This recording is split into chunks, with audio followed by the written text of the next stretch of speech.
तन्मयातितरतश्चर्तेष्वभिघ्नस्वराट्टेने ब्रह्महृदाय आदिकवये मुह्यन्ति यं सूरयः तेजो वारिवृतां यथा विनिमयो यत्र त्रिगो वृषाः धाम्ना स्वेन सदा निरस्तकुहकं सत्यं परं धीमहि सृष्टिस्थित्यप्ययेहानियतिर्षितमो बन्धमोक्षाश्च यस्मात् तस्य श्रीब्रह्मरुद्रप्रभृतिः सुरनरद्वीषशत्रात्मकस्य विष्णोर्व्यस्ताः समस्ताः सकलगुणनिधिः सर्वदोषव्यपेतः पूर्णानन्दो अव्ययो यो गुरुरपि परमः चिन्तयेतं महान्तम्. ಯಾವುದೀಗ 26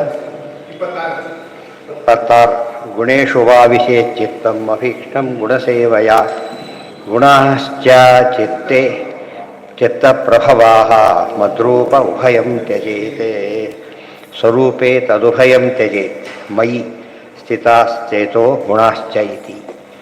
ಎಲ್ಲವೂ ಕೂಡ ನನ್ನ ಅಧೀನ. ಗುಣಗಳು ಮನಸ್ಸಿಗೆ ಗುಣಗಳು ಅಂತ ಕೇಳಿದರೆ ಎಲ್ಲವೂ ಪೂರ್ತಿ ಇಲ್ಲ, ಅನ್ಯೋನ್ಯಾಶ್ರಯ ಬರ್ತಿತ್ತು, ಬರೋದಿಲ್ಲ ಅಂಥೇಳಿ. ವಿಷ್ಣುಸ್ಥಾ ವಿಷಯಾ ಸರ್ವೇ ವಿಷ್ಣಾವೇವ ಮನೋ ಮಮ ಇತಿ ಮಯ್ಯರ್ಪ್ಯ ತತ್ಸರ್ವಂ ಯಜೇತ್ತನ್ನ ಬಾಧತೆ ಇತಿ ಸಾಮ್ಯೇ. ವಿಷ್ಣುಸ್ಥಾ ವಿಷಯಾ ಸರ್ವೇ, ಎಲ್ಲ ವಿಷಯಗಳು ಕೂಡ ಭಗವಂತನಲ್ಲಿ ನೆಲೆಸಿವೆ. ವಿಷ್ಣೋ ಆವೇಚ ಮನೋ ಮಮ, ಯಾವಾಗ ನನ್ನ ಮನಸ್ಸು ವಿಷ್ಣುವಿನ ಅಧೀನದಲ್ಲೇ ಇರೋದು. ಇತಿ ಮಯ್ಯರ್ಪ್ಯ ತತ್ಸರ್ವಂ, ಈ ಭಾವನೆಯಿಂದ ಎಲ್ಲವನ್ನೂ ನನಗೆ ಅರ್ಪಿಸಿಬಿಟ್ರೆ ತ್ಯಜೆ ತತ್ತನ್ನ ಬಾಧತೆ ಇತಿ ಸಾಮ್ಯೆ, ಆಗ ಅವನಿಗೆ ವಿಷಯಗಳ ಬಾಧೆ ಇರೋದಿಲ್ಲ. ಈ ರೀತಿ ಅನುಸಂಧಾನ ಇದ್ದವನಿಗೆ ವಿಷಯಗಳ ಬಾಧೆ ಇರೋದಿಲ್ಲ. ಯರ್ಹಿ ಸಂಸ್ಕೃತಿ ಬಂಧೋಯಂ ಆತ್ಮನೋ ಗುಣವೃತ್ತಿತಃ ಮಯಿ ತುರ್ಯೇ ಸ್ಥಿತೋ ಜಹ್ಯಾತ್ ತ್ಯಾಗಸ್ತು ಗುಣಚೇತಸಾಂ.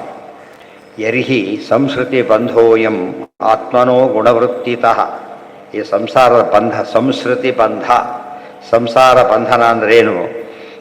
ಆತ್ಮನಃ ಗುಣವೃತ್ತಿತಃ, ವಿಷಯಗಳತ್ತ ಮನಸ್ಸನ್ನು ಹಾಕೋದಕ್ಕೆ ಸಂಸಾರ ಅಂತ ಕರೆಯೋದು. ಮಯಿ ತುರಿಯೇ ಸ್ಥಿತೋ ಜಹ್ಯಾತ್, ಯಾವಾಗ ಅದೆಲ್ಲ ಭಗವದ್ ಅಧೀನ ಅಂತ ಅರ್ಪಿಸಿಬಿಡ್ತಾನೋ ಆಗ ಅವನಿಗೆ ಬಂಧನ ಇಲ್ಲ. ತ್ಯಾಗಸ್ತು ಗುಣಚೇತಸ, ಗುಣಗಳು ಮತ್ತು ಮನಸ್ಸು ಎರಡನ್ನೂ ಸಹ ಭಗವದ್ ಅಧೀನ ಅಂತ ತಿಳಿದಾಗ ಇದರ ಲೇಪ ಆಗೋದೇ ಇಲ್ಲ. ಗುಣಚೇತಸಾಂ ತ್ಯಾಗ ಏವ ಬಂಧತ್ಯಾಗ. ಗುಣ ಮತ್ತು ಮನಸ್ಸು ಎರಡು ಭಗವದ್ ಅಂತ ಅರ್ಪಣೆ ಮಾಡೋದಕ್ಕೆ ಏನಂತ ಕರೀತಾರೆ? ಬಂಧತ್ಯಾಗ, ಸಂಸಾರ ಬಂಧದ ತ್ಯಾಗ ಅಂತ ತಿಳಿತಾರೆ.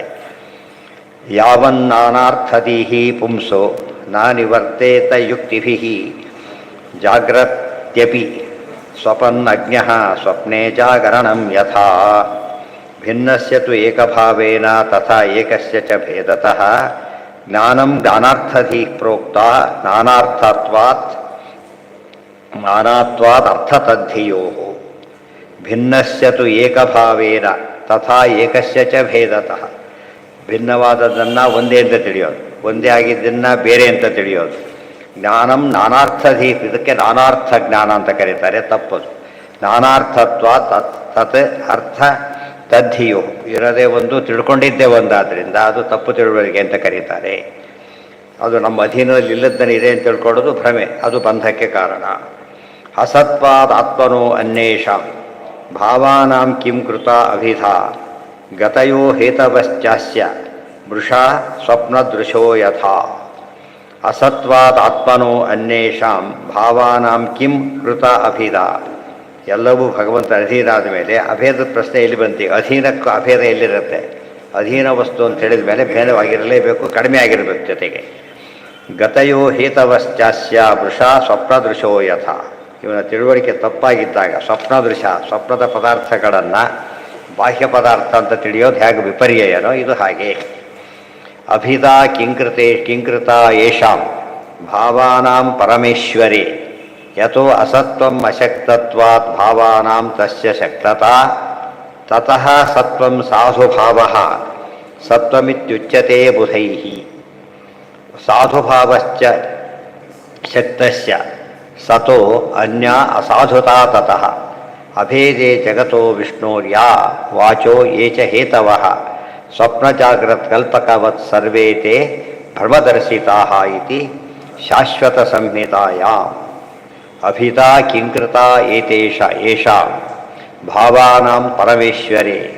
ದೇವರೊಂದಿಗೆ ಇವುಗಳ ಅಭೇದ ಬರ್ಲಿಕ್ಕೆ ಹೇಗೆ ತಾನೇ ಸಾಧ್ಯ ಇದೆ, ಯಾವ ಕಾರಣಕ್ಕೆ ಬರ್ಲಿಕ್ಕೆ ಸಾಧ್ಯ ಇದೆ? ಯಥೋ ಅಸತ್ವಂ ಅಶಕ್ತತ್ವ, ಇದು ಅಶಕ್ತವಾದದ್ದು. ಅಸತ್ ಅಂದರೆ ಅಶಕ್ತ ಅಂತ ಅರ್ಥ. ಭಗವಂತ ಸತ್ ಅಂದರೆ ಸುಶಕ್ತ ಅಂತ ಅರ್ಥ, ಸಶಕ್ತ ಅಂತ ಅರ್ಥ. ಭಾವಾನಾಂ ತಸ್ಯ ಶಕ್ತತ, ಎಲ್ಲದರ ಪರಮಾತ್ಮನಿಗೆ ಸಾಮರ್ಥ್ಯ ಇದೆ. ತತಃ ಸತ್ವಂ ಸಾಧುಭಾವ ಸತ್ವಮಿತ್ಯುಚ್ಯತೆ ಪಥೈ. ಅದಕ್ಕೆ ಸತ್ವ ಅಂತ ಹೇಳಿದ್ರೆ ಸಾಧುಭಾವ ಅಂತ ಹೆಸರು. ಅದಕ್ಕೆ ಸಾಧುಭಾವಸ್ಯ ಶಕ್ತಸ್ಯ ತಥೋ ಅನ್ಯ ಅಸಾಧುತಾ ತತಃ. ಅದು ಸಾಧುಭಾವ ಅಲ್ಲದ್ದು ವಿರುದ್ಧವಾದದ್ದು, ಅದನ್ನು ಅಸತ್ವ ಅಂತ ಕರೀತಾರೆ. ಅಭೇದೇ ಜಗತೋ ವಿಷ್ಣೋ ಯಾವಾಚೋ ಯೇ ಚ ಹೇತವಃ. ವಿಷ್ಣುವಿನೊಂದಿಗೆ ಜಗತ್ತಿಗೆ ಅಭೇದ ಇದ್ದಿದ್ದರೆ ಏನು ಆಗಮಗಳು ಎಷ್ಟೊಂದಿವೆ, ಯುಕ್ತಿಗಳು ಎಷ್ಟೊಂದಿವೆ, ಅವಕ್ಕೆಲ್ಲ ವಿರೋಧ ಬರುತ್ತೆ. ಇನ್ನೊಂದು ಆ ರೀತಿ ಒಪ್ಪಲಿಕ್ಕೆ ಬರೋದಿಲ್ಲ. ಸ್ವಪ್ನ ಜಾಗ್ರತ್ ಕಲ್ಪವತ್ ಸರ್ವೇ ತೇ ಭ್ರಮದರ್ಶಿತಾ. ಅವೆಲ್ಲ ಕೂಡ ಸ್ವಪ್ನ ಜಾಗ್ರತ್ ಕಲ್ಪಕವತ್, ಸ್ವಪ್ನಾವಸ್ಥೆಯನ್ನು ಪದಾರ್ಥಗಳನ್ನು ಜಾಗ್ರತ ಅವಸ್ಥೆಯ ಪದಗಳು ಅಂತ ತಿಳ್ಕೊಳ್ಳೋದು ಹೇಗೆ ಭ್ರಮೆನೋ ಹಾಗಾಗುತ್ತೆ. ಅವೆಲ್ಲ ಭ್ರಮದರ್ಶಿತ, ಭ್ರಮೆಯಿಂದ ಕಂಡವುಗಳೇ ಹೊರತು ಬೇರೆ ಅಲ್ಲ. ಇತಿ ಶಾಶ್ವತ ಸಂಹಿತಾಯ, ಹೀಗೆ ಶಾಶ್ವತ ಸಂಹಿತೆ ಹೇಳ್ತಾ ಇದೆ. ಯೋ ಜಾಗರೇ ಬಹುವಿಧಾನ್ ಕ್ಷಣಧರ್ಮಿಣೋರ್ಥಾನ್ ಭುಂಕ್ತೆ ಸಮಸ್ತಕರಣೋ ಹೃದಿ ತತ್ಸದೃಕ್ಷಾನ್ ಸ್ವಪ್ನೇಥ ಸುಪ್ತ ಉಪಸಂಹರತೆ ಸ ಏಕಃ ಸ್ಮೃತ್ಯನ್ವಯಾತ್ ತ್ರಿಗುಣವೃತ್ತಿ ದೃಗಿಂದ್ರಿಯೇಶಃ.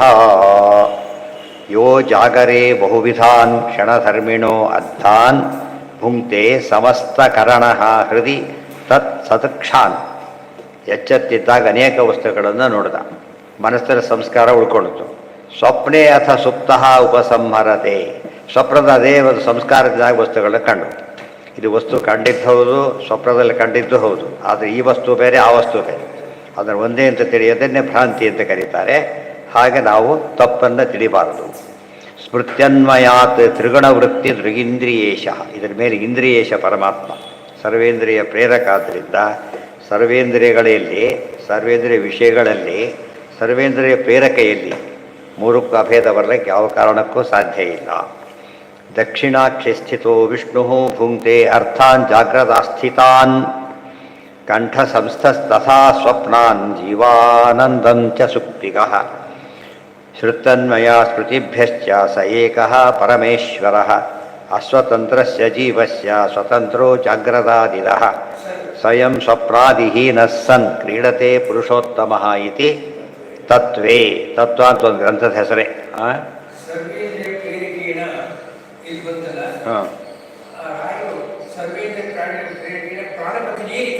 ಪ್ರಾಣಪತನ ಈರಿತ ಪ್ರೇರಿತ, ಪ್ರಾಈರಿತ ಪ್ರೇರಿತ ಅಷ್ಟೆ. ಸರ್ವೇ ಪ್ರಾಣಪತಿ ಬದಲು ದೇವರಿಂದ ಪ್ರೇರಿತ, ವಾಯುದೇವರಿಂದ ಈರಿತ. ಅಂದರೆ ಮುಖ್ಯ ಪ್ರೇರಕ ಅಮುಖ್ಯ ಪ್ರೇರಕರು. ಮುಖ್ಯ ಪ್ರೇರಕ ಪರಮಾತ್ಮ, ಅಮುಖ್ಯ ಪ್ರೇರಕರು ವಾಯುದೇವರು. ಗೊತ್ತಾಯ್ತಾ? ಅದನ್ನು ಏನು ಹೇಳಿದ್ದೇವೆ ಅವರಿಬ್ಬರ ಅನುಗ್ರಹದಿಂದ. ಆದ್ದರಿಂದ ಅವರಿಬ್ಬರು ಪ್ರೀತರಾಗಲಿ. ಹೌದು ಹೌದು.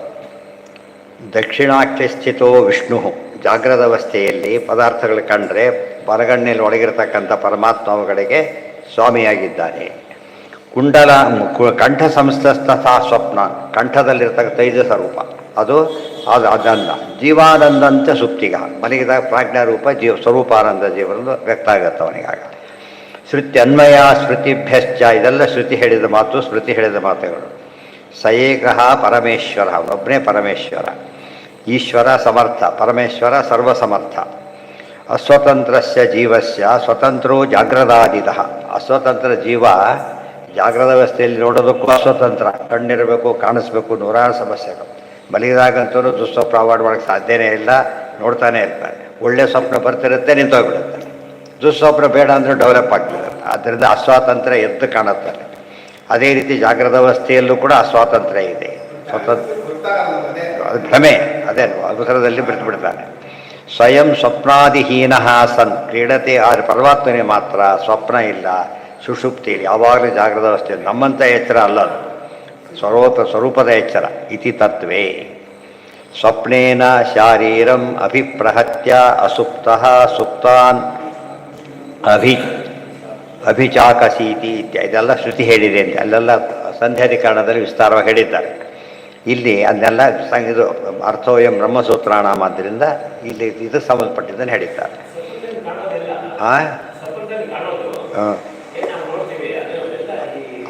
ಅದೇ ಎಂದೋ ನೋಡಿರೋದು, ಇವತ್ತು ನೋಡಿರೋದು, ಯಾವಾಗಲೂ ನೋಡಿರೋದು, ಯಾವ ಜನ್ಮದಲ್ಲೋ ನೋಡಿರೋದು ಉಳ್ಕೊಂಡಿರುತ್ತದು, ಅದು ಎಕ್ಸಿಬಿಟ್ ಆಗುತ್ತೆ. ಏನು ಬರುತ್ತೆ? ಅದೇ ನೋಡಿದ ವಸ್ತು ಕನಸಲ್ಲಿ ಕಾಣುತ್ತೆ. ನಮಗೆ ಭ್ರಮೆ ಇರೋದು ಯಾವುದು? ಎರಡು ಒಂದೇ ಅಂತ ಹೇಳ್ಕೊಂಡಿದ್ದು ಭ್ರಮೆ. ಕನಸಿನಲ್ಲಿ ಯಾರೋ ಬಂದಾಗ ಆಗುತ್ತೆ. ಅವ್ರು ಬಂದೇ ಅಲ್ಲಿ ಕೇಳಿದ್ರೆ ಅವ್ರ ಕನಸಲ್ಲಿ ಬರೋಸಕ್ಕೆ ಅವ್ರಿಗೆ ಇಲ್ಲೂ ಇಲ್ಲ. ಅವ್ರು ಬಂದು ಏನೋ ಕೊಟ್ಟಾಗಾಯಿತು. ಅದು ಆ ರೂಪದಲ್ಲಿ ಪರಮಾತ್ಮ ತೋರಿಸಿದ್ದಾನೆ ಹೊರತು ವಸ್ತುತ ಯಾರಿಗೂ ಸ್ವಪ್ನದಲ್ಲಿ ಪ್ರವೇಶ ಇಲ್ಲ. ಹರಿವಾಗಿ ಇಬ್ಬರಿಗೇನೆ ಪ್ರವೇಶ. ಸ್ವಯಂ ಸ್ವಪ್ನಾದಿಹೀನ ಹೊರಗಿನ ವಸ್ತು ನೋಡೋಕೆ ಸಾಕ್ಷಿ ಎಲ್ಲದಕ್ಕೂ ಬೇಕೇ ಬೇಕು. ಸಾಕ್ಷಿ ಇಲ್ಲ ನೋಡ್ಲಿಕ್ಕೆ ಬರೋದಿಲ್ಲ. ಈ ಇಂದ್ರಿಯಗಳು ಸಾಕಾರ ಮಾಡೋದು. ಸುಖ ದುಃಖಾದಿ ನೋಡ್ಬೇಕಾದ್ರೆ ಸಾಕ್ಷಿ ಬೇಕಿಲ್ಲ, ಡೈರೆಕ್ಟಾಗಿ ಗೊತ್ತಾಗುತ್ತೆ. ಉಳಿದ ಎಲ್ಲ ಹೊರಗಿನ ವಸ್ತು ನೋಡಬೇಕಾದ್ರೆ ಸಾಕ್ಷಿ ಮೇನು. ಹೊರಗಿನ ಮಣ್ಣು, ಕಣ್ಣು, ಮನಸ್ಸು ಎಲ್ಲ ಜಾಯಿನ್ ಆಗಬೇಕು. ಈ ಸ್ವರೂಪಕ್ಕೆ ಸಾಕ್ಷಿ ಬೇಕಾದಕ್ಕೆ ಏನು ಕಾಣಬೇಕಾಗಿಲ್ಲ. ನಿದ್ರೆ ಇಲ್ಲಿದ್ರೆ ಏನೇ ಆಗಲಿ ಅವನಿಗೆ ದುಃಖ ಆದರೆ ದುಃಖ ಆಗೇ ಆಗುತ್ತೆ. ಅಸ್ವತಂತ್ರಸ್ಯ ಜೀವಸ್ಯ ಸ್ವತಂತ್ರೋ ಜಾಗ್ರದಾದಿದಃ ಸ್ವಯಂ ಸ್ವಪ್ನಾದಿ. ನಮಗೆ ಕನಸು ಕಾಣೋನಿಗೆ ಕನಸು ಬಿಡೋದಾದರೆ ಅವನಿಗೆ ಕನಸು ತೋರಿಸ್ತಾನೆ. ಪರಮಾತ್ಮನಿಗೇನಿಲ್ಲ, ಕನಸಿಲ್ಲ. ಪರಮಾತ್ಮನಿಗೆ ನಿದ್ರೆ ಇಲ್ಲ. ಕ್ರೀಡತೆ ಪುರುಷೋತ್ತಮ ಇತಿ ತತ್ವೇ ಸ್ವಪ್ನೇನ ಶಾರೀರ ಅದಲ್ಲ ಆಯ್ತೀಗ. ಈಕ್ಷೇತ ವಿಭ್ರಮಮಿಮಂ ಮನಸೋ ವಿಲಾಸಂ ದೃಷ್ಟಂ ವಿನಷ್ಟಮತಿಲೋಲಮಲಾತ ಚಕ್ರಂ ವಿಜ್ಞಾನಮೇಕಮುರುಧೇವ ವಿಭಾತಿ ಮಾಯಾ ಸ್ವಪ್ನೇ ಯಥಾ ತ್ರಿಗುಣಸರ್ಗಕೃತೋ ವಿಕಲ್ಪಃ ಜಾಗ್ರದಾದಿಷು ಪರಮಾತ್ಮಭೇದಂ ವಿಭ್ರಮಂ ವೀಕ್ಷೇತ. ಈಕ್ಷೇತ ವಿಭ್ರಮಮಿಮಂ ಮನಸೋ ವಿಲಾಸಂ. ಮನಸ್ಸಿನ ವಿಲಾಸ. ಸ್ವಪ್ನದಲ್ಲಿ ಬೇರೆ ಇಂದ್ರಿಯಗಳು ಎಚ್ಚೆತ್ತಿಲ್ಲ, ಮನಸ್ಸು ಮಾತ್ರ ಇರೋದು. ಮನಸ್ಸಿನ ವಿಲಾಸಗಳು ಅದೇ ಭ್ರಮೆ. ದೃಷ್ಟಂ ವಿನಷ್ಟಮತಿಲೋಲ ಮಲಾತ ಚಕ್ರಂ. ಅಲಾತ ಚಕ್ರ ಅಂದರೆ ತಿರುಗಿಸ್ತಾರೆ ತೊಗೊಂಡು. ತಿರುಗಿಸ್ಬಿಟ್ಟಾಗ ಹ್ಯಾಕೆ ಕಾಣಿಸುತ್ತೆ? ಅದು ಸರ್ಕಲ್ ಕಂಡಕ್ಕೆ ಕಾಣುತ್ತೆ. ಆ್ಯಕ್ಚುಲಿ ಇರೋದು ಅದು ಒಂದೇ. ಎಷ್ಟೊಂದು ಆಗಿಬಿಟ್ಟಿವೆ ಎಂಬಲ್ಲಿ ಕಾಣಿಸುತ್ತೆ. ಭ್ರಮೆ ಅದು ಒಂದು. ಅಲಾತ ಚಕ್ರ ಭ್ರಮೆ ಅಂತ ಕರೀತಾರೆ. ಅದು ಹೇಗೋ ಇದು ಹಾಗೆ. ಚಕ್ರ ಸುತ್ತಲ್ಲ, ಅದು ಭ್ರಮೆ. ಅದು ಭ್ರಮೆ ಸುತ್ತಲ್ಲ, ಭ್ರಮೆ ಸುತ್ತೋದು. ಆ್ಯಕ್ಚುಲಿ ಅದೇನು ಸುತ್ತಾ ಇಲ್ಲ, ಕೈ ಸುತ್ತಾ ಇರೋದು ಕಾಣಿಸುತ್ತೆ ಹೊರತು ಅದು ಹಾಗೇ ಇದೆ, ಒಂದೇನೇ ಇದೆ. ನೀವು ನೋಡಿದಾಗ ಏನೋ ವೃತ್ತ ಆದಾಗ ಏನೋ ಕಾಣಿಸ್ತಾ ಇದೆ. ಅದೇ ಮನಸ್ಸಿನ ವಿಲಾಸಗಳೆಲ್ಲ ಕೂಡ ಇವು. ವಿಜ್ಞಾನಮೇಕ ಮುರುಧೇವ ವಿಭಾತಿ ಮಾಯಾ. ಇರೋ ವಸ್ತು ಮಾತ್ರ ಒಂದೇ ಅಲ್ಲಿ. ಸ್ವಪ್ನೇ ಯಥಾ ತ್ರಿಗುಣ ಸರ್ಗ ಕೃತೋ ವಿಕಲ್ಪ. ಸ್ವಪ್ನದಲ್ಲೂ ಈ ರೀತಿ ಆಗುತ್ತೆ. ಕಣ್ಣಿಗೆ ಕಾಣ ಹಾಗೆ ಅದು ಸುತ್ತಿದಂತೆ ಕಾಣೋದು, ನೂರಾರು ಇದ್ದಾಗ ಕಾಣೋದು ಹೇಗೆ ಒಂದೇ ಇದೆ. ಅದೇ ರೀತಿಯೇ ಈ ರೀತಿ ಎರಡು ಚಂದ್ರ ಕಾಣುತ್ತೆ. ಎರಡು ಚಂದ್ರ ಇರೋದು ಒಬ್ಬನೇ ಚಂದ್ರ. ಅದು ಅಲ್ಲಿ ಒಂದನ್ನು ಎರಡನ್ನು ತಿಳ್ಕೊಂಡ್ರೆ ತಪ್ಪದು. ಅದೇ ರೀತಿ ಎರಡು ಚಂದ್ರ, ಸೂರ್ಯ ಚಂದ್ರ ಇದ್ದಾಗ ಒಂದೇ ಅಂತ ತಿಳ್ಕೊಂಡು ಮತ್ತೊಂದು ತಪ್ಪು. ಎರಡಿದ್ದಾಗ ಎರಡೇ ತಿಳಿಬೇಕು. ಒಂದು ಎರಡು ಹಾಕೊಂಡ್ರೆ ಎರಡಲ್ಲ ಒಂದೇ ಅಂತಲೂ ತಿಳಿಬೇಕು. ಅದು ಭ್ರಮೆ ಅಲ್ಲ. ಎರಡಿದ್ದಾಗ ಅದು ಭ್ರಮೆ. ಇಬ್ಬರಿದ್ದಾರೆ, ಒಬ್ಬರೇ ಅಂತ ತಿಳ್ಕೊಂಡ. ಒಬ್ಬರಿದ್ದಾರೆ, ಇಬ್ಬರು ಅಂತ ತಿಳ್ಕೊಂಡ. ಒಬ್ಬರೇ ತಿಳಿಬೇಕು, ಇಬ್ಬರೇ ತಿಳಿಬೇಕು, ನೂರೇ ತಿಳಿಬೇಕು, ಸಾವಿರನೇ ತಿಳಿಬೇಕು. ಅದನ್ನು ಜ್ಞಾನ ಅಂತಾರೆ ಹೊರತು ಒಂದು ಅಂತ ತಿಳ್ಕೊಂಡ ತಪ್ಪದು. ಭ್ರಮೆಯಲ್ಲಿ ಎರಡು ವಿಧ ಇದೆ. ಭ್ರಮೆಯಲ್ಲೂ ಕೂಡ ಎರಡಾಗಿ ಕಾಣುತ್ತೆ. ಹೀಗೆ ಇಟ್ಕೊಳ್ಳಿ, ಎರಡು ಎಲ್ಲ ಡಬಲ್ ಆಗಿಬಿಡ್ತಾರೆ. ಜನ ಕಡಿಮೆ ಇದ್ದಾರೆ ಅಂತ ತೆಗೆದುಕೊಂಡು ಹೋಗ್ಬಿಟ್ಟು ಜಾಸ್ತಿ ಆಗಿಬಿಡ್ತಾರೆ. ಅದಲ್ಲ, ಭ್ರಮೆ ಇರೋದು ಒಬ್ಬರೇ. ಅವ್ರು ಈ ಎಕ್ಸಾಂಪಲ್ ಕೊಡ್ತಾರೆ, ತಪ್ಪದು. ಈಗ ಇಟ್ಕೊಂಡಿದ್ದು ಉಪಾಧಿ ಇರೋದೇ ಒಬ್ಬ, ಯಾರು ಅವೆಲ್ಲ ತಪ್ಪದು. ಭ್ರಮೆ ಯಾವುದನ್ನು ಹೇಳ್ತಾರೆ ಭ್ರಮೆ ಅಂಥೇಳಿ? ಸ್ವಪ್ನ ಭ್ರಮೆ ಅಲ್ಲವೇ ಅಲ್ಲ. ಫಸ್ಟ್ ಆಫ್ ಆಲ್ ಅಲ್ಲಿರೋ ಸ್ವಾತಂತ್ರ್ಯ ಇತ್ಯಾದಿ ಭ್ರಮೆ ಇದೆ. ಅದು ಇವ್ರ ಪ್ರಕಾರ ಟೋಟಲ್ ಭ್ರಮೆ, ಶೂನ್ಯ. ಅದು ಬೌದ್ಧ ಮತ, ವೇದ ಮತ ಅಲ್ಲ. ತಪ್ಪು. ಅದೇ ಹೇಳಿದ್ದು, ಒಂದನ್ನು ಎರಡನ್ನು ಅರೆ ತಪ್ಪು ಒಂದೇ. ತಪ್ಪು ಎರಡು ರೀತಿಯಲ್ಲಿ ಇರಬೇಕು. ಒಂದನ್ನು ಎರಡು ತಿಳ್ಕೊಂಡ್ರು ತಪ್ಪೇ, ಎರಡನ್ನು ಒಂದು ತಿಳ್ಕೊಂಡ್ರು ತಪ್ಪೇ.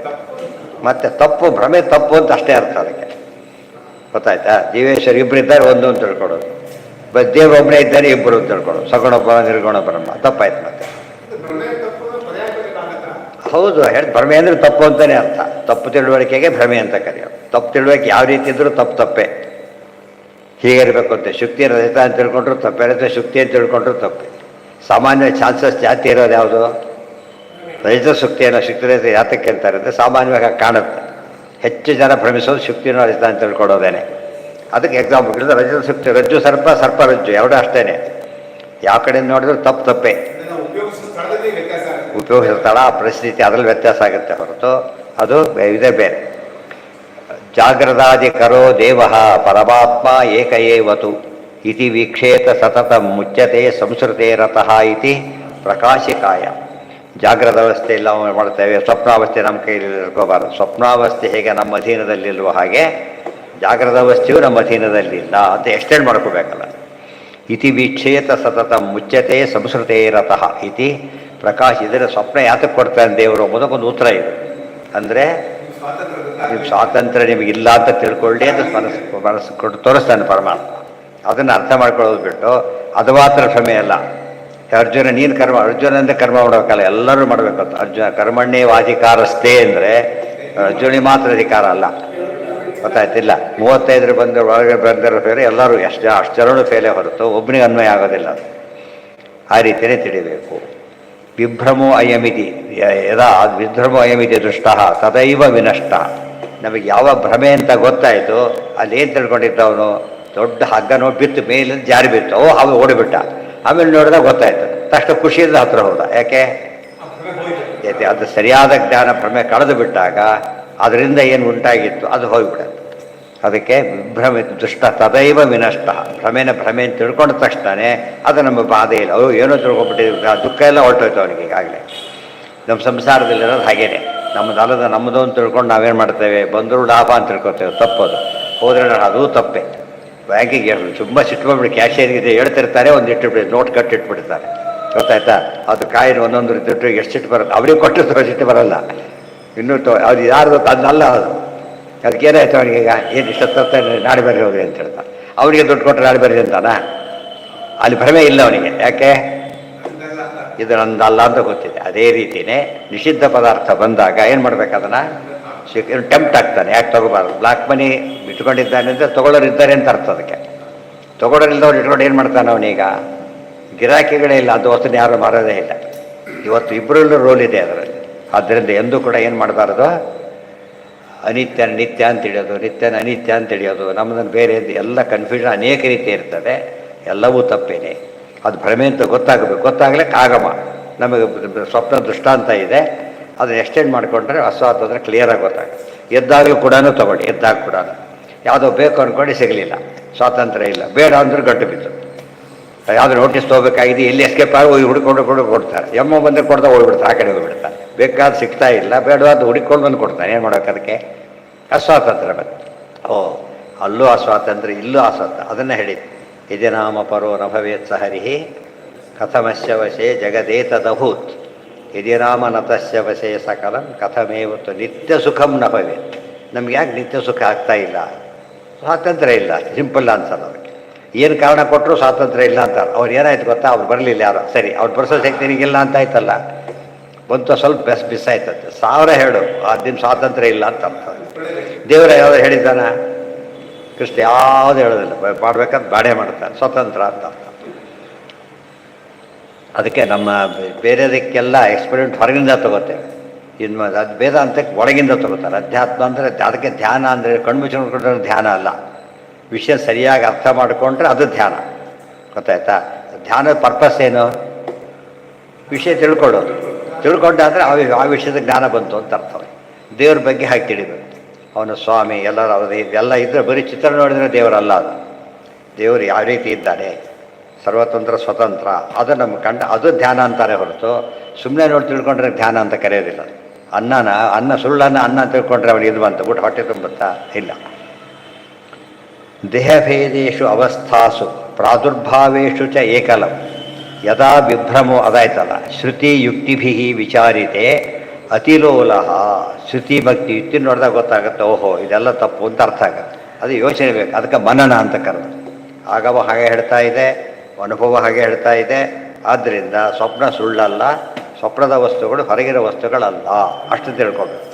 ಆ ರೀತಿ ಭ್ರಮೆಯನ್ನು ಅನಲೈಸ್ ಮಾಡ್ಕೋಬೇಕು. ಅವ್ರು ಭ್ರಮೆ ಅಂತಷ್ಟು ಬಂದೇ ಉತ್ತರ, ಸುಳ್ಳು ಸುಳ್ಳು ಸುಳ್ಳು ಅಷ್ಟೇ. ಎಷ್ಟು ಸುಳ್ಳಾದರೂ ಕೂಡ ಭ್ರಮೆಯಲ್ಲಿ ಎಲ್ಲ ಸುಳ್ಳು ಅಲ್ಲವೇ ಅಲ್ಲ. ಫಸ್ಟ್ ಆಫ್ ಆಲ್ ಭ್ರಮೆಯಲ್ಲಿ ಸತ್ಯಾಂಶ ಎಷ್ಟು ಇಲ್ಲರೂ ಭ್ರಮೆ ಆಗೋದೇ ಇಲ್ಲ. ಅದು ಗೊತ್ತಾಯ್ತಾ? ಶುಕ್ತಿ ನೋಡಿದ್ರೆ ಅಂತ ತಿಳ್ಕೊಂಡು ಇಲ್ಲಿ ನೋಡಿದ್ರೆ ಅಂತ ತಿಳ್ಕೊತಾನ? ಇಲ್ಲ. ಯಾಕೆ? ಅಧಿಷ್ಠಾನ ಬೇಕು. ಅಧಿಷ್ಠಾನ ಇಲ್ಲೇ ಯಾರು ಅಂದರೆ ಭ್ರಮೆ ಅಂದರೆ ಏನು ಗೊತ್ತಾ? ಏನೂ ಇಲ್ಲ ಅಂತ ಹೇಳೋದು. ಭ್ರಮೆ ಅಂದರೆ ಏನೂ ಇಲ್ಲ. ಏನಿದ್ರೆ ಭ್ರಮೆ ಹೇಗಾಗುತ್ತದು? ಒಂದು ವಸ್ತು ಇರಬೇಕು. ಜಗತ್ತು ಈ ಜಗತ್ತು ಹೀಗಿಲ್ಲ, ಇನ್ನೊಂದೇನೋ ಇದೆ ಹಾಗಿದ್ರೆ ಅಲ್ಲಿ ಹೊತ್ತು ಶೂನ್ಯವನ್ನು ಕಾಣಲಿಕ್ಕೆ ಸಾಧ್ಯ ಇಲ್ಲ. ಇದನ್ನೆಲ್ಲ ಆಚಾರ್ಯ ಎಷ್ಟು ಚೆನ್ನಾಗಿ ಎಕ್ಸ್ಪ್ಲೇನ್ ಮಾಡಿದ್ದಾರೆ ಅಂದರೆ, ಮತ್ತೆ ಹೇಳಿದ್ದೀನಿ, ಯಾರಿಗೂ ಇವತ್ತು ಬೇರೆಯವ್ರಿಗೂ ಗೊತ್ತಿಲ್ಲ. ಆದ್ದರಿಂದ ಬೇರೆಯವ್ರಿಗೆ ಅವರಿಗೆ ಗೊತ್ತಾಗೋದಾಗಿದ್ರೆ ಆಚಾರ ಒತ್ತಾಯ ಹಾಕ್ಬಿಡ್ತಿದ್ರು. ಅರ್ಥಾತ್ ಅವ್ರು ಮಾಡಿ ಹೇಳಿದ್ದಾರೆ, ಅದನ್ನು ತಿಳಿಸ್ಬೇಕಾದ ಕರ್ತವ್ಯ. ತಿಳಿಸೋದ್ರ ಬಂದು ದೇವ್ರ ಸಿಕ್ಕಾಕೊಂಡ್ಬಿಡ್ತಾರೆ. ತಿಳಿಸೋಕೆ ಹೋಗ್ಬೇಕು ನ್ಯಾಯವಾಗಿ, ಅವರೇ ಇವ್ರಿಗೆ ತಿಳಿಸ್ದಾಗಿಬಿಡುತ್ತೆ ಕೊನೆಗೆ. ಹಾಗಾಗಬಾರ್ದು. ಗಟ್ಟಿ ಹಿಡಿಬೇಕಲ್ಲ. ಗಟ್ಟಿ ಹಿಡಿದು ಸುಳ್ಳು ತಪ್ಪು, ಸುಳ್ಳು ಭಾಗ ಇಷ್ಟು, ಸತ್ಯದ ಭಾಗ ಇಷ್ಟು. ಎಲ್ಲಾದರೂ ಬರೀ ಆಕಾಶ ನೋಡಿದಾಗ ಶುಕ್ತ ಭ್ರಮೆ ಬಂದಿದೆಯಾ, ರಜ್ಜು ಸರ್ಪ ಬಂದಿದೆಯಾ? ಇಲ್ಲ. ಅಧಿಷ್ಠಾನ ಅಂತ ಇರಬೇಕು. ಎಲ್ಲ ಹೇಳಿದರೆ ಯಾರ್ಯಾರು ಅರ್ಥ ಆಗಲ್ಲ. ಒಪ್ಪದೇ ಇರೋರು ಏನು ಮಾಡಿದ್ರೆ ಒಪ್ಪೋದಿಲ್ಲ. ಆ ವಿಷಯಕ್ಕೆ ಹೋಗಬಾರ್ದು. ಒಪ್ಪತಕ್ಕಂಥ ರೀತಿಯಲ್ಲಿ ಹೇಳಬೇಕು. ಅದು ಹೇಳ್ದವ್ರು ಇವ್ರು ತಪ್ಪು, ಹೇಳಿದ್ರೆ ಅವನು ತಪ್ಪು. ಇವತ್ತು ಹೆಚ್ಚು ನಡೀತಿರೋದು ತಪ್ಪು ಇವರಿಂದ. ಸರಿಯಾಗಿ ಗೊತ್ತಿದ್ದವ್ರು ಸರಿಯಾಗಿ ಹೇಳ್ದೇನೆ ಏನಾಗಿದೆ ಇಲ್ಲಿ, ಅವರು ತಪ್ಪಾಗಿರೋ ಸರಿಯಾಗಿ ಹೇಳ್ಬಿಟ್ಟಿದ್ದಾರೆ. ಈಗ ಅದಕ್ಕೆ ಕ್ಯೂ ನಿಂತು ಬಿಟ್ಟಿದ್ದಾರೆ, ಇದು ಬಿಟ್ಟೇ ಬಿಟ್ಟಿದ್ದಾರೆ. ಅದು ಹಿತ್ತಾಡಿ ಕ್ಯೂ ನಿಂತು ಬಂಗಾರ ಕಳ್ಕೊಂಡಾಗ ಆಗಿಬಿಟ್ಟಿದೆ. ಯಾಕಂದ್ರೆ ಹೇಳ್ತಾ ಇಲ್ಲ ಸರಿಯಾಗಿ ಅದನ್ನು. ಎಷ್ಟೋ ಜನ ಅದಕ್ಕೇನೆ ಅದು ಮಾರ್ಕೆಟಿಂಗ್ ಒಂದು ಟ್ಯಾಕ್ಟಿಕ್ಸ್ ಅಂತ. ಎಲ್ಲರೂ ಹೋಗೋದಕ್ಕೆ ಭಾಳ ಯಶಸ್ವಿ ಆಗೋದಿಲ್ಲ. ಅದಕ್ಕೆ ಅವ್ರಿಗೆ ನೋಡ್ಕೊಂಡು ಪ್ರಮೋಷನ್ ಇತ್ಯಾದಿ ಯಾತಕ್ಕೆ ಕೊಡ್ತಾರೆ ಅಂದರೆ, ಸರಿಯಾಗಿ ಮಾಡಿದಷ್ಟು ಬೆಲೆ ಬರೋದು. ವಸ್ತುಸ್ಥಿತಿ ಹೇಳಿ ಅವ್ರಿಗೆ ತಿಳಿಸ್ಬೇಕಲ್ಲ. ಅರ್ಥ ಆಯ್ತಾ? ಇವತ್ತು ನಮ್ದು ಏನಾಗಿದೆ ಅಂದರೆ, ತಾನೇ ತಿಳ್ಕೊಂಡಿಲ್ಲ, ಇನ್ನೊಬ್ರಿಗೆ ಹೇಳೋ ಆ ಸ್ಥಿತಿ ಬಂದೋಗ್ಬಿಟ್ಟು. ಇದು ಗೊತ್ತಾದರೆ ಅವ್ರಿಗೆ ಪಲ್ಟಿ ಹೊಡೆದ್ರೆ ತಮ್ಮ ಮತ ಸಾಧನೆ ಮಾಡೋಕ್ಕೆ ಬರೋದಿಲ್ಲ. ಇನ್ಫ್ಯಾಕ್ಟ್ ಅಷ್ಟೇ ಸಭೆಯಲ್ಲಿ ಏನೇ ಮಾತಾಡ್ಬೋದು, ಮನಸ್ಸಲ್ಲಿ ಅನಿಸುತ್ತೆ ಹೌದು ಆ ತಿಳ್ಕೊಂಡು ತಪ್ಪೊತ್ತು ಅನಿಸುತ್ತೆ. ಅವ್ರಿಗೆ ತಿಳ್ಕೊಬಿಟ್ಟಿರ್ತಾಚಾರ ಅಂತ ಅವ್ರಿಗೆ ಅನಿಸ್ಬಿಟ್ಟೆ ಅವ್ರು ಬದಲಾಗಿಬಿಟ್ರು. ಅವ್ರು ಅನಿಸ್ಲಾಗ ಗೊತ್ತಾಗಬೇಕಲ್ಲ ಪಾಪ. ಇವ್ರು ಅದು ಹೇಳಬೇಕು. ಅವ್ರು ಹೇಳಿದ್ದನ್ನು ಕೇಳ್ತಾ ಎಲ್ಲೆಲ್ಲೋ ಹೋಗ್ಬಿಟ್ರೆ ಅವ್ರ ಮೆಲ್ಲಿಗೆ ಆ ಕಡೆ ತಮ್ಮ ಕಡೆ ಹೇಳ್ಕೊಂಡ್ಬಿಟ್ಟಿರ್ತಾರೆ ಅಷ್ಟೊತ್ತಿಗೆ. ಸಾಚ ಭ್ರಾಂತಿರ್ ವಿನಯಶ್ಚೇತ ದೇಹಭೇದೇಶ, ಅದನ್ನು ಕಾನ್ಸೆಪ್ಟ್ ಅರ್ಥ ಮಾಡ್ಕೊಡೋದ್ರೆ ಹಾಗೆ. ಪದ ಅರ್ಥ ಮಾಡೋಕ್ಕೆ ಬುದ್ಧಿನ 1000 ಮಾತು ಹೇಳಿ ಅವ್ರಿಗೆ ಅರ್ಥ ಆಗಲ್ಲ. ನೋಡಿ ಸ್ವಾಮಿ ನೀವು ಹೇಳಿರೋ ತಪ್ಪು ಅಷ್ಟೇ ಇರುತ್ತೆ. ಉಳಿದೋರಿಗೆ ಏನು ಗೊತ್ತಾಗದೇ ಇರ್ಬೋದು. ಎಷ್ಟೇ ಚೆನ್ನಾಗಿ ಹೇಳ್ಬೋದು ಇವರು, ನೀವು ತಪ್ಪು ಹೇಳ್ತೀರಿ ಹೇಳ್ಬಿಡ್ತಾರೋ. ಮಾತಿಗೆ ಉತ್ತರ ಕೊಡೋಕ್ಕೆ ಬರದೇ ಇರ್ಬೋದು, ಆದರೆ ವಸ್ತುನ ಸುಳ್ಳು ಹೇಳ್ತಾರೆ ಅಂತ ಅರ್ಥ ಆಗಿಬಿಡುತ್ತೆ. ಇದಕ್ಕೆ ಜ್ಞಾನ ಅಂತ ಕರೆಯೋದು. ಇದು ಜ್ಞಾನ ಇದೆ, ಅವನಿಗೆ ಮಾತು ಬರುತ್ತೆ ಅಷ್ಟೇ. ಸುಳ್ಳನ್ನು ಸತ್ಯ ಅಂತ ಹೇಳಿದ್ರೆ ಪಾಟಿ ಹೊಡಿತಾ ಇದ್ದಾನೆ, ಇವರಿಗೆ ಅದು ಒಪ್ಪಕ್ಕೆ ತಯಾರಿಲ್ಲ. ಇದು ದೃಢವಾದ ಜ್ಞಾನ ಇದೆ. ಅತಿ ಕ್ಷಿಪ್ರಂ ವಿನಶ್ಯೇಚ್ಚ ನಸ್ಥಿರಂ ದಿಗ್ಭ್ರಮಾಧಿಪತೆ ಸಾಚ ಭ್ರಾಂತಿರು ವಿನಶ್ಯ. ಅದು ದೊಡ್ಡದಿದೆ, ನಾಳೆ ಕಂಟಿನ್ಯೂ ಮಾಡೋಣ. ಓಂ ನಾರಾಯಣಂ ಗುಣೈಃ ಸರ್ವೈರುದೀರ್ಣಂ ದೋಷವರ್ಜಿತಂ ಜ್ಞೇಯಂ ಗಮ್ಯಂ